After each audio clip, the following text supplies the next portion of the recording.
Bismillahirrahmanirrahim. Assalamualaikum warahmatullahi wabarakatuh. Waalaikumsalam. Alhamdulillahirabbil alamin.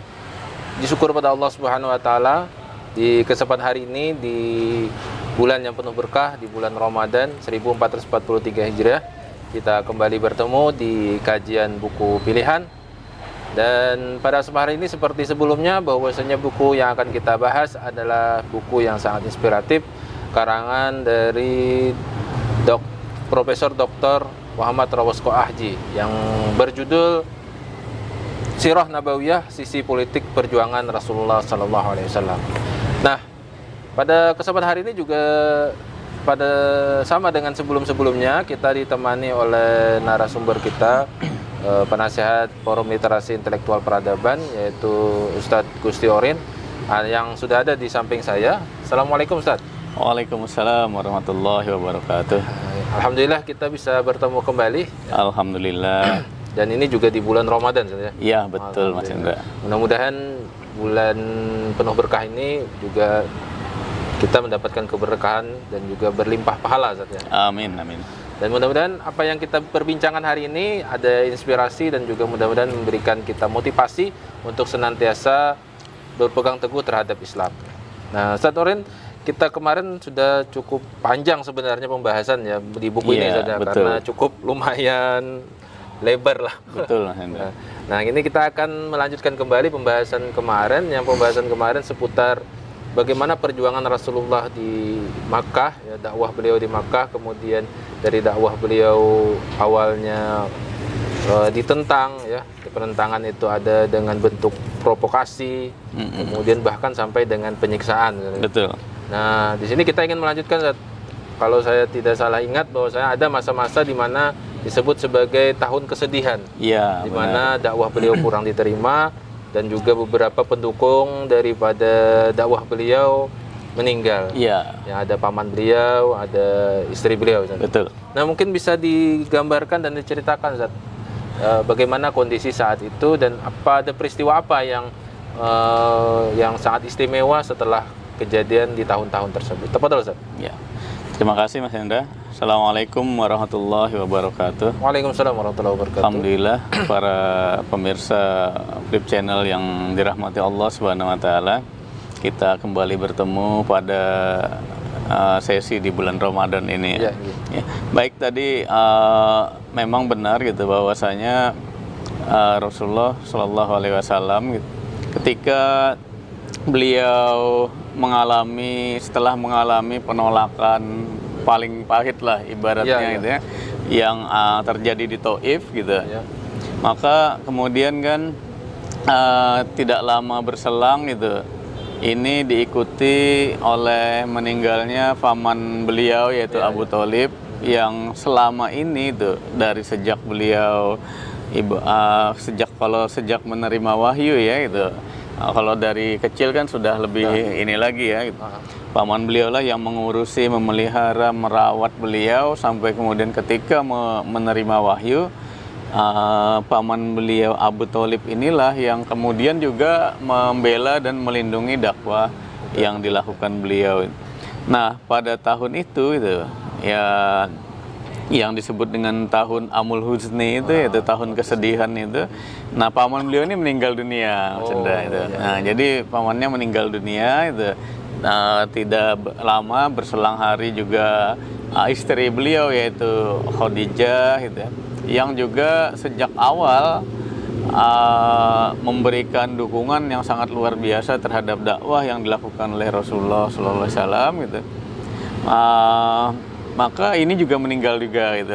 Jadi ibarat kata itu dua orang pelindung, pendukung, pensupport dakwah yang paling kuat, yang paling siap sedia lah setiap saat. Ini meninggal dunia. Nah, maka ya tentu saja dengan berkurangnya dua pendukung ini, dua pelindung ini, maka terasa semakin sempit lah gitu ya, kondisi dakwah yang dilakukan ini. Kenapa? Karena tekanan pasti akan semakin kuat gitu. Betul. Penolakan, intimidasi gitu ya, ini pasti akan semakin kuat gitu.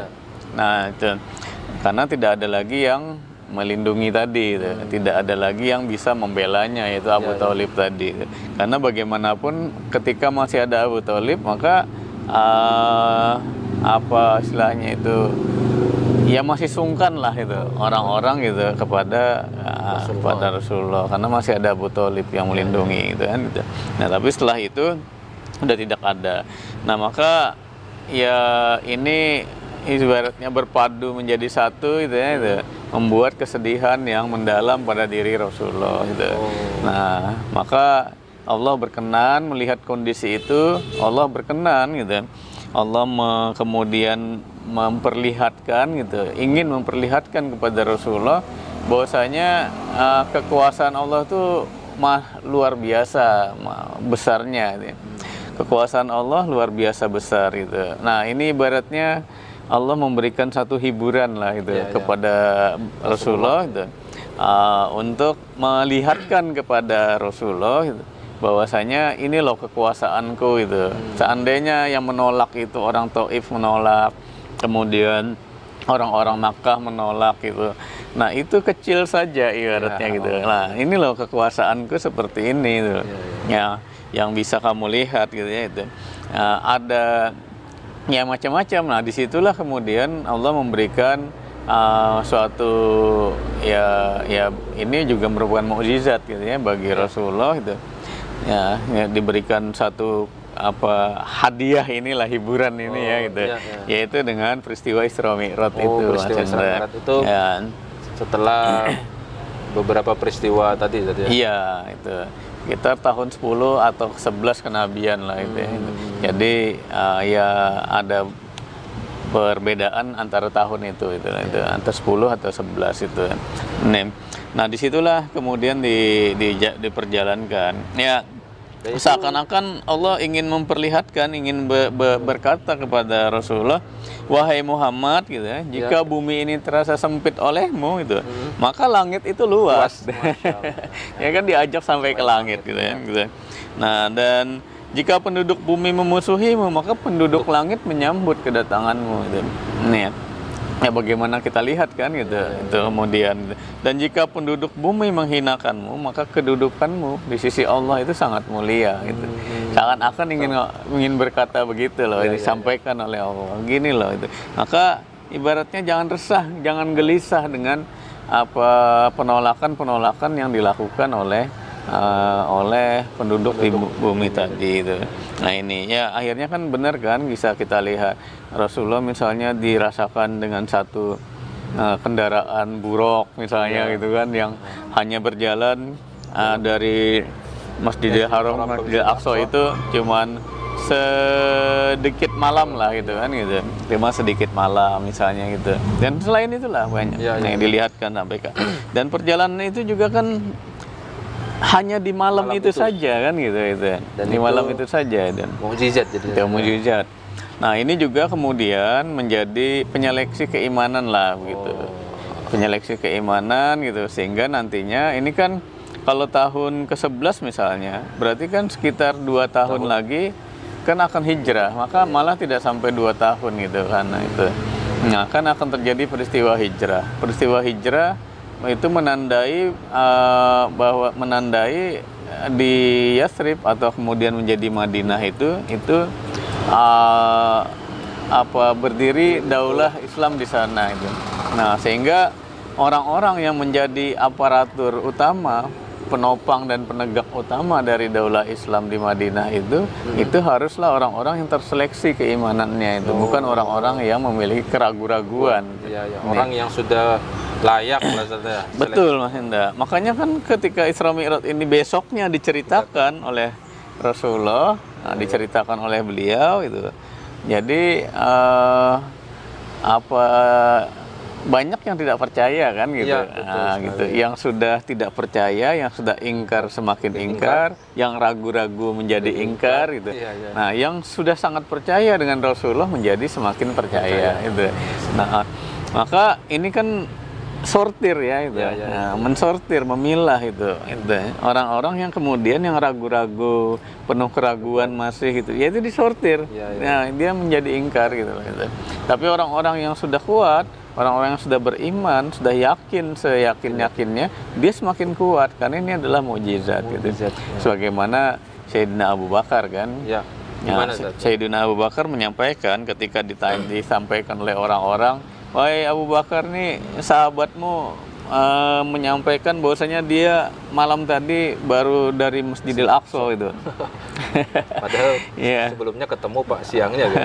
Ya ketemu barusan tadi, ibaratnya barusan tadi malam ketemu ya. Ini. Nah, dia ke Masjidil Aqsa terus sampai ke langit lagi katanya. Wah, gitu. Lalu Abu Bakar dengan jelas menyampaikan bahwasanya kalau misalnya itu yang kamu katakan tentang Muhammad itu seperti itu ya, maka apa yang harus saya ragukan, apa yang harus saya ragukan gitu loh, karena Muhammad sudah sering gitu menyampaikan berita dari langit gitu ya, yang kemudian datang saat itu juga gitu loh. Iya. Ini masih lumayan malam gitu. Gitu kata Abu Bakar. Karena begitu itulah gitu loh maksudnya. Akhirnya kan orang-orang yang semakin kuat imannya menjadi semakin kuat imannya gitu ya.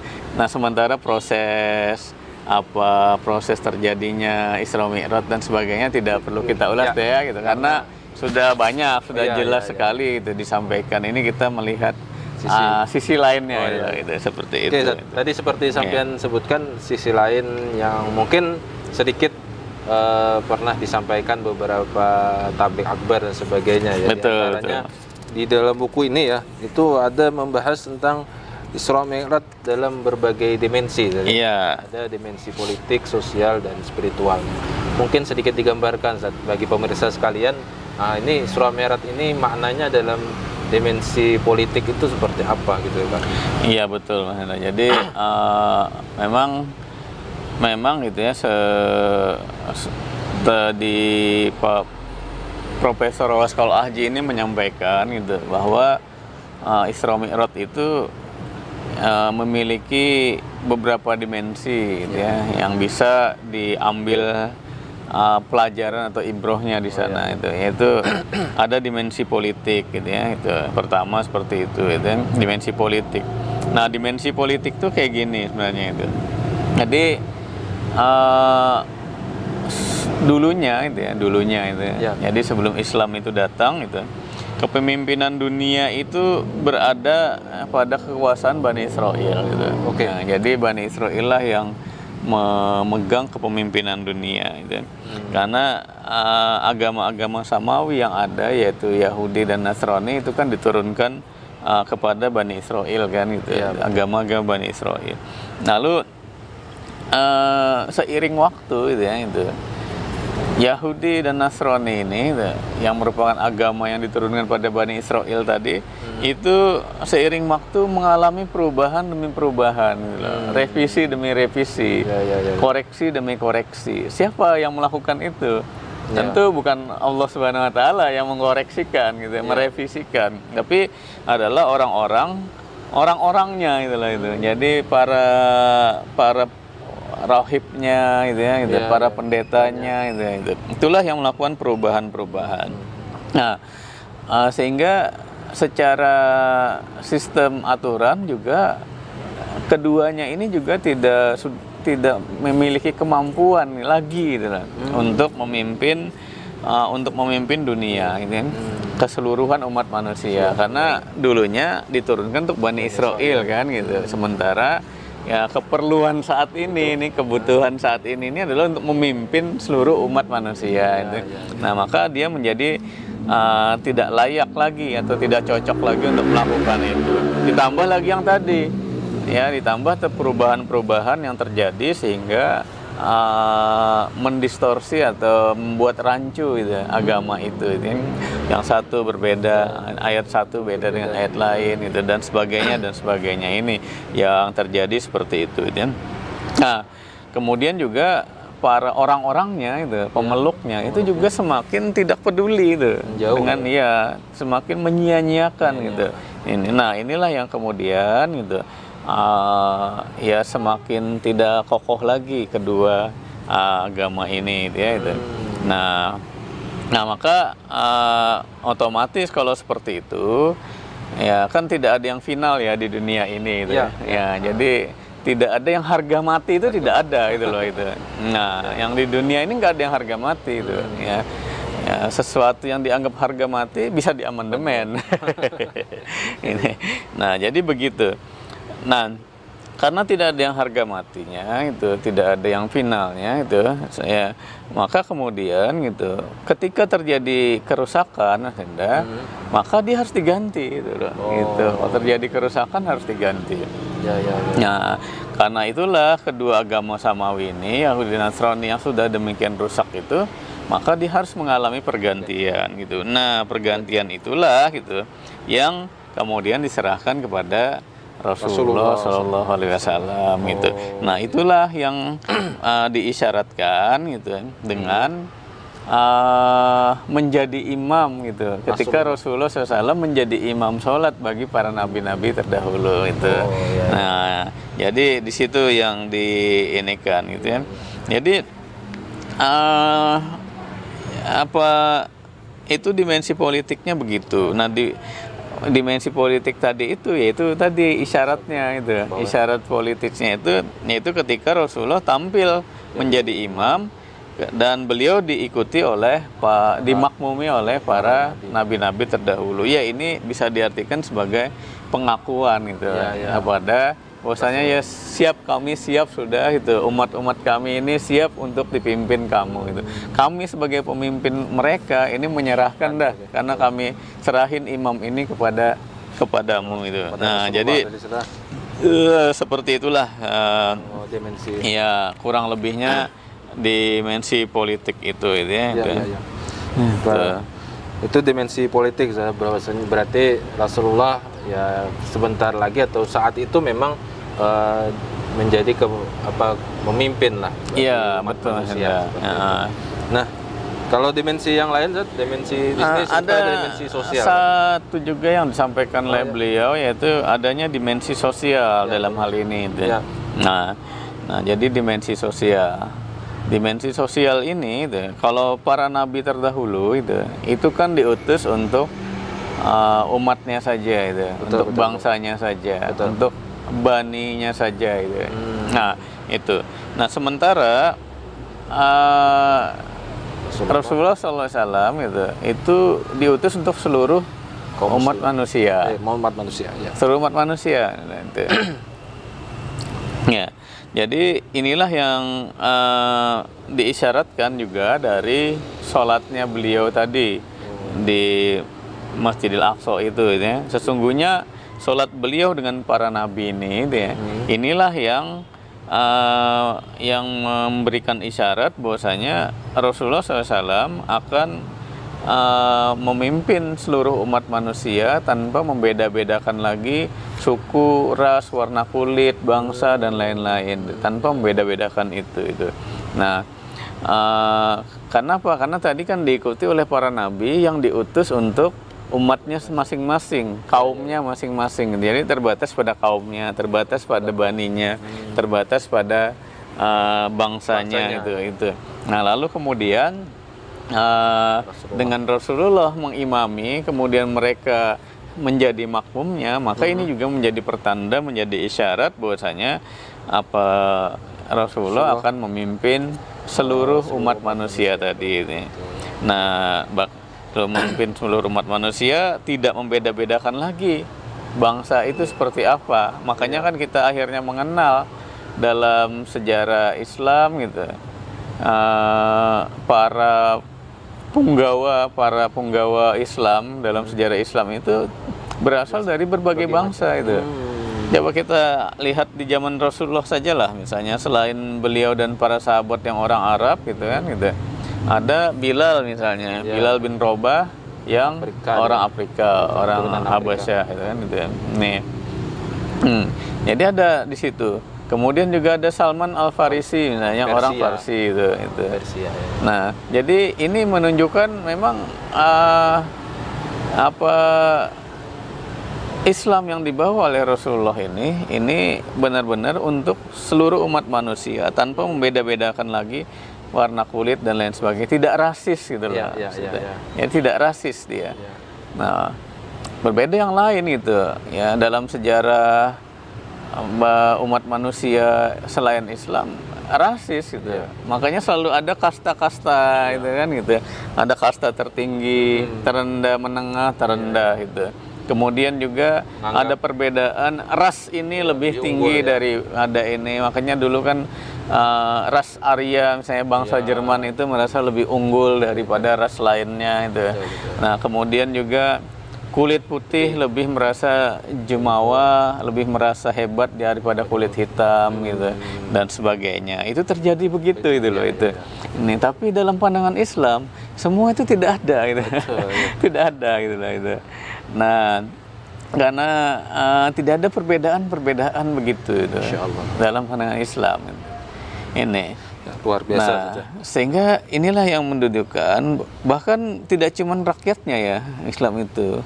Tadi saya sampaikan punggawanya, pemimpinnya, pejabatnya bahkan gitu kan itu. Itu adalah orang-orang yang terdiri dari berbagai suku bangsa tadi itu. Jadi kalau bicara tentang kebinekaan gitu, maka Daulah Islam itu sudah sangat berpengalaman mengelola dan merawat kebinekaan gitu lah itu. Jauh lebih banyak gitu ya, lebih bineka karena ini lebih luas anunya. Nah, jadi wilayahnya lebih luas. Ya, wilayahnya lebih luas, beragam suku bangsa gitu ya itu. Dan beragam suku bangsa, bahasa dan tapi semua bisa menyatu dengan Islam itu. Jadi sudah tidak diragukan lagi sebenarnya itu loh itu. Jadi itu ya. Jadi dengan Isra Mi'raj tadi itu. Jadi ini juga meletakkan satu landasan baru untuk membangun masyarakat baru gitu ya yang sebentar lagi 1 tahun 2 tahun lagi itu nanti akan terjadi di Madinah gitulah itu gitu. Oke, Ustaz. Di akhir mungkin saja dengan waktu kita yang ada tadi belum sampean singgung tentang ya mungkin secara singkat lah dimensi spiritual dari Isra Mi'raj. Mungkin di awal-awal mungkin ada sampean singgung ya, tapi bisa dikuatkan lagi secara dimensi spiritualnya dari peristiwa ini apa, Ustaz? Iya, jadi secara spiritual gitu ya itu. Ini tentu menguatkan Rasulullah gitu ya. Jadi yang bagi diri beliau gitu ya, ini tentu terjadi penguatan yaitu tentu setelah istri beliau penolakan di Taif, kemudian juga paman beliau meninggal gitu ya, istri beliau meninggal dunia gitu ya. Maka peristiwa Isra Mi'raj ini juga menjadi penambah semangat, penambah tekad gitu ya, dan kemauan yang pada diri beliau gitu. Nah, ini ibaratnya menghibur tadi lah gitu ya itu. Dan seleksi tadi kan? Dan seleksi keimanan itu yang juga sangat penting sekali itu sebenarnya di situ itu. Seleksi keimanan itu juga penting sekali Mas Indra itu. Karena bagaimana mungkin gitu ya itu satu sistem kehidupan, tata kehidupan baru yang kemudian diterapkan di dalam sebuah negara itu baru berdiri nih negaranya itu ya baru bangun, baru terbentuk gitulah negaranya ini. Nah, hanya saja nggak bisa kita bayangkan nih sesuatu yang baru mau tumbuh ya, tetapi ditopang oleh orang-orang yang ragu, Mas. Iya, betul. Harus orang yang kuat. Ditopang oleh orang-orang yang ragu. Kan tidak bisa kita bayangkan itu. Akan cepat runtuh. Betul. Nah, akan cepat karena ini rapuh sekali itu akhirnya itu. Nah, maka dia harus ditopang oleh orang-orang yang memang benar-benar memiliki kekuatan, kekokohan gitu lah. Nah, dan itu hanya bisa dilakukan karena ini adalah mabda Islam gitu ya. Daulah yang dibangun atas asas Islam, ajaran Islam, maka ya tidak bisa tidak orang-orang tersebut memiliki kekokohannya berdasarkan pada akidah Islam itu, berdasarkan pada keimanan gitu. Iya, iya. Nah, keimanan itu ya tentu adalah haruslah dibangun juga kepada keyakinan yang sangat kuat kepada hal-hal itu gitu ya, kepada Allah Subhanahu wa taala, kepada Rasulullah nanti sebagai orang yang menyampaikan ini A, B, C dan lain sebagainya, orang yang mengatur ya dia harus memiliki satu kepercayaan yang kuat gitu kepadanya. Nah, sehingga nanti bisa menjalani itu daulah Islam, bisa menjalani apa episode demi episode sejarahnya dengan sangat baik sekali gitu. Mungkin itu ya secara spiritual ya kurang lebih seperti itulah itu. Oke, Ustaz, terima kasih Ya. atas penjelasan dari sampean secuplikan daripada peristiwa Isra Mi'raj dari kitab ini ya, dari Betul, buku Mas ini. Hendra. Dan tadi ada sedikit, mungkin tidak banyak yang pernah disampaikan di beberapa mimbar tentang berbagai dimensi dan sebagainya. Tapi Iya. alhamdulillah di buku ini juga sangat inspiratif dan membuat kita banyak hal yang bisa kita ambil dan kita jadikan pelajaran dan menjadikan kita semangat di dalam Islam itu sendiri. Iya, Oke, betul Ustaz, sekali, Mas sebelumnya Hendra. kami ucapkan terima kasih karena Sama-sama. mungkin secara waktu kita sudah cukupkan dulu. Nanti kita akan bertemu lagi di pekan yang akan datang, karena sedikit ya gambarannya paling di pekan yang akan datang. Tadi kan setelah Isra Mi'raj beberapa tahun kemudian akan terjadi hijrah. Nah, Peristiwa kita akan hijrah. membahas pekan depan ya tentang Betul, insya Allah. hijrahnya Insya Rasulullah Allah. SAW dan terbentuk awalnya daulah Islam. Terima kasih. Kita akan berjumpa kembali di Kabuli di edisi yang akan datang. Assalamualaikum warahmatullahi wabarakatuh. Waalaikumsalam warahmatullahi wabarakatuh.